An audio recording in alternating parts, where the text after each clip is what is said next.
Hi, my name's Bernadette. I'm Jason. Welcome to Season 8 of What's Your Problem, where we discuss current issues in distance learning and education. Like Bernadette said, on this show we usually discuss current issues in distance learning and education. Today we've decided to debate them. To kick off Season 8, we present to you the first ever Battle of Best Practices. Kaylin, how's this going to work? Throughout this episode, we will present 3 provocations related to best practices in higher education. We will present the arguments for each side of the practice, and you can make an informed decision on which side you err on. Please note our panelists will be presenting the best argument for their position as they can for the sake of debate. However, their positions do not necessarily reflect their personal beliefs. We will not be presenting any counterpoints for the sake of time. For our first debate of the episode, Jason and Bernadette will dive into educational models. Here is your provocation.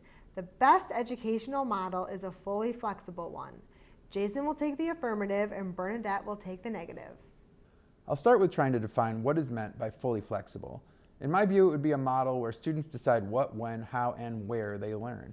I think this is a good direction to strive for, but not an easy one. In a recent EDUCAUSE article, author Jody Penrod suggests that the relevance of higher education rests on the foundation that students are able to tailor their experience based on their personal preferences, whether that be planning how they want to attend class or deciding the hour before class what works best for them. A fully flexible model of education would achieve this. However, as Dr. Eric Mazur of Harvard University puts it, education has evolved very little over the past millennium despite several information technology revolutions. As a result, public perceptions of the value of higher education is on the decline, as mentioned in recent publications from both EDUCAUSE and the Higher Learning Commission. Embracing a fully flexible model of education has the potential to capture students' hearts and minds, but it also would require a complete reassessment of the way material is taught to students, as well as how students are prepared to responsibly take on such autonomy and still be successful. As stated in a recent opinion article from Inside Higher Ed, 2 important factors need to be in place for a fully flexible approach to succeed. First, faculty would need to embrace the mentoring role of their position and let that drive their interactions with students. Second, students would need opportunities to grow and mature interpersonal skills and metacognitive skills throughout their career as students. With these ideas in mind, ideally a fully flexible educational model would promote autonomy, engagement, and most importantly, lifelong learning. I yield my remaining time. I'll take this opportunity to present the opposite of Jason's argument, that the best educational model is a fully structured and predictable one. This model dictates to students what they'll need to learn, the best methods for learning, and where to learn. Jason cited Dr. Eric Mazur of Harvard University, asserting that education has evolved very little over the past millennium. And there's a reason for this. The system works. I can't pretend that the system works perfectly well every time, but it has worked well enough to push humanity from the Dark Ages to the Enlightenment to the Age of Information. This educational model may have older beginnings, but it is one that has been continually refined and adjusted with each generation. Rutgers University Graduate School of Education recently released an article which highlights that for students, change complicates perspective and upends stability. In order for students to thrive, grow, make mistakes, and change their minds in the classroom, they first need to have a firm framework to build upon. In other words, they need safety and predictability if they're going to engage in the process of learning. We can provide that stability for students by discussing what they will learn in the course. We can also offer consistent instructional methods that will make students comfortable with a familiar format and provide consistency in the ways that we measure student assessment. Finally, by entrusting students with a firm location, that is, a physical classroom or an LMS system, we offer students a dedicated space to their learning, one that they might not be able to provide for themselves. Higher learning institutions can harness the power of a community for the sake of an individual learner. That same sense of community does not always exist for fully flexible models. Great discussion, you two. Now for our next provocation. Bernadette? Our next debate will cast Kaylin and Jason in opposition. Kaylin on the affirmative, Jason on the negative. Your provocation. All educational resources should be open. The section sizes are manageable and the content is clear. Keep making more of these. I don't have the money for more books. More books should be free of charge and offered via e-text. I spent the saved money on my daughter. I spent my saved money on gas for school. People my age are struggling. I use the money saved for bills. These are a handful of quotes from a survey we sent out to students who took our English 101 online course in 2018 when the RTT launched with an open textbook that has a free digital e-text and a low-cost printed textbook. I won't beat around the bush. The number one reason faculty should look into using openly licensed materials is because of students. Students are at the center of our institution. With no students, we don't exist. Textbook prices, even if you use an inclusive access model, are still outrageously expensive once totaled. That is money students, especially at our community college campus, could use for bills, food, gas, kid-related items, and more. Outside of students being on board with openly licensed learning resources, there are a few reasons why instructors should look through the open door that have to do with the ability to remix openly licensed works. Yes, I know this is a very, very time-consuming process, and yes, copyrighted publisher textbooks may have all you need in one place. Think PowerPoints, videos, textbooks, simulations, test banks, and more.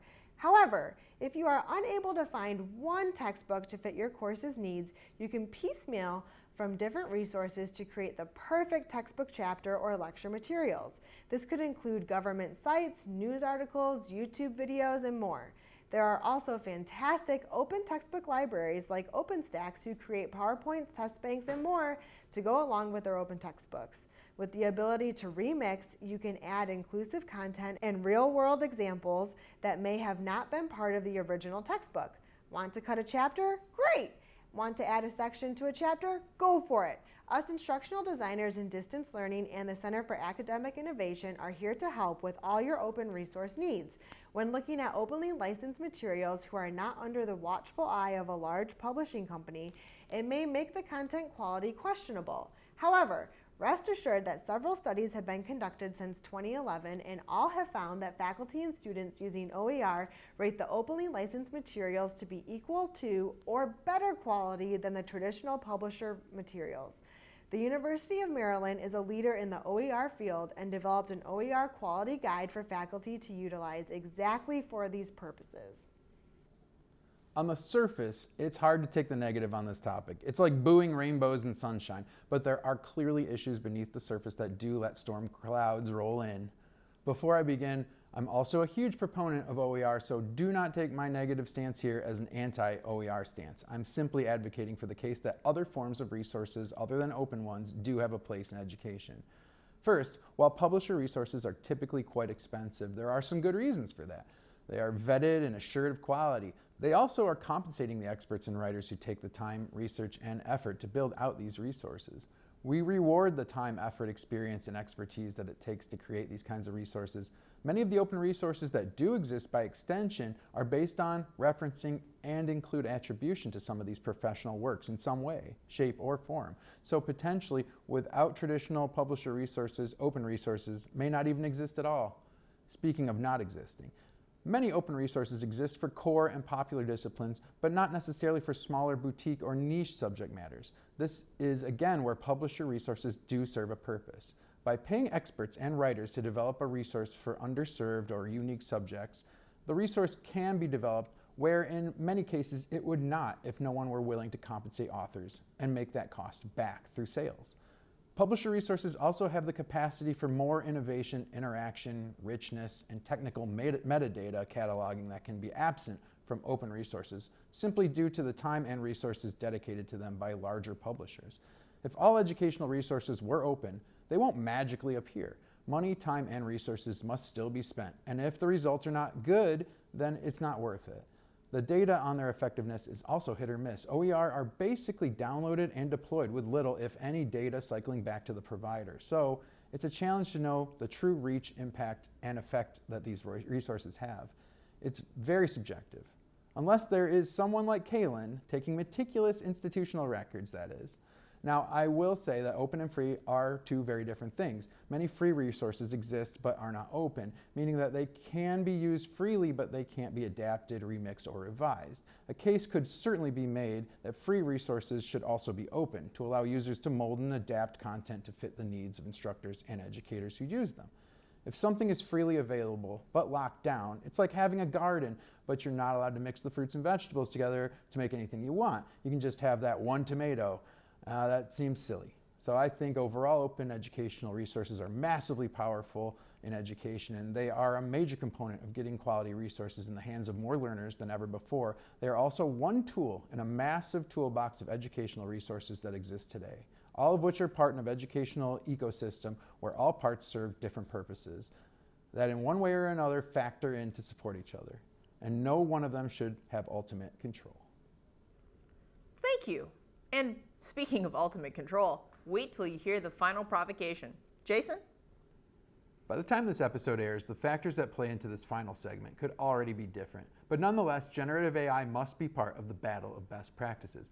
Remember when the incomparable film Avengers Age of Ultron came out, and we all said how cool it would be to have our own Jarvis, or maybe even an Ultron, to make our lives better or happier, or to take over the world? Well, for our final debate for this episode, Bernadette and Kaylin will explore just that. Here's your provocation. Generative AI will make us better, happier educators. Bernadette will take the affirmative and Kaylin the negative. Mechanical music is sweeping the country with speed and is becoming a substitute for human skill, intelligence, and soul, said John Philip Sousa in 1906.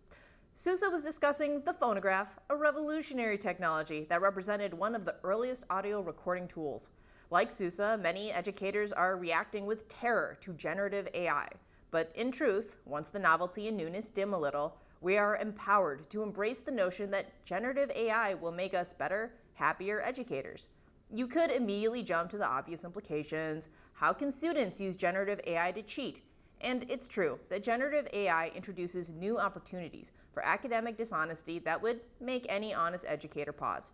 But we can also use AI to generate formative assessment questions and prompts. How does this differ from blindingly accepting assessment questions from publishers? AI can be used to create study plans for students, which can be tweaked to suit their personal needs. How does this differ from providing students with a prescribed study plan made for them with an advisor? As described by Columbia University's Philip Kitcher in his article, Liberating Labor, AI is an opportunity to revitalize education by replacing unsatisfying work with meaningful labor. Rather than educators spending time on monotonous tasks, we can begin our work with the basic building blocks to get us started, leaving more time for meaningful interactions with our students.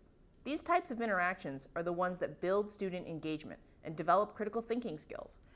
Generative AI is a tool like any other. If left to its own devices, it could all too easily become the bull in the china shop. Artificially recorded music didn't destroy human musical ability, intelligence, or soul. It made music more accessible to the masses and allowed us to engage with music in ways unique and meaningful to each of us. This same potential exists using generative AI in education. It can make us better, happier educators. I might even ask ChatGPT to create a John Philip Sousa playlist for me, to get me started on his greatest hits. Generative AI is not something to cheer about. Undoubtedly, change is a positive thing. However, change in this lawless land is not a positive for education at this moment. It may seem intriguing to find a shortcut when it comes to research, writing, or solving a problem, but that shortcut can come at a cost. When thinking of how students would use generative AI in education, the first thing that comes to mind is asking it to write a paper or answer essay questions.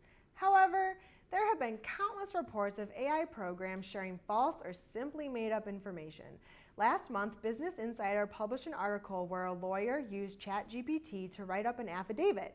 The AI cited 6 cases as precedents. Yeah, all 6 cases were completely made up by the bot. Should the lawyer have taken the steps to double check the work and ensure its credibility? Sure, but what's the point in asking something to do something for you if you must check it?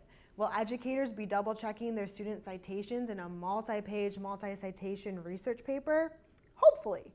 Besides the glaring issue of sharing wrong or fake information, there are other reasons to stay away from AI in education. Education Week posted an article in April titled "What Educators Think About Using AI in Schools." One Massachusetts teacher states that technology in general is hindering students' ability to think critically and mathematically. With the addition of generative AI programs, students will be applying themselves even less than before when Googling was the tech go-to.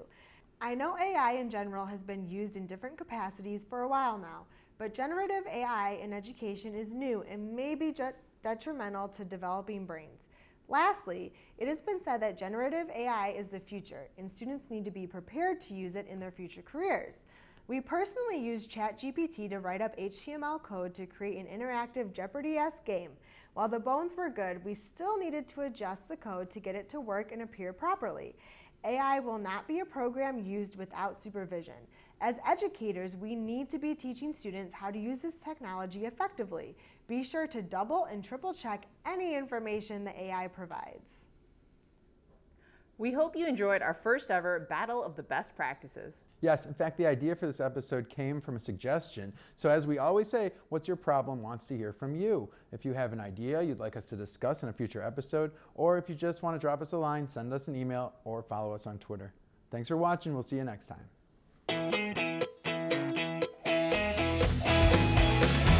What's your problem? What's your problem?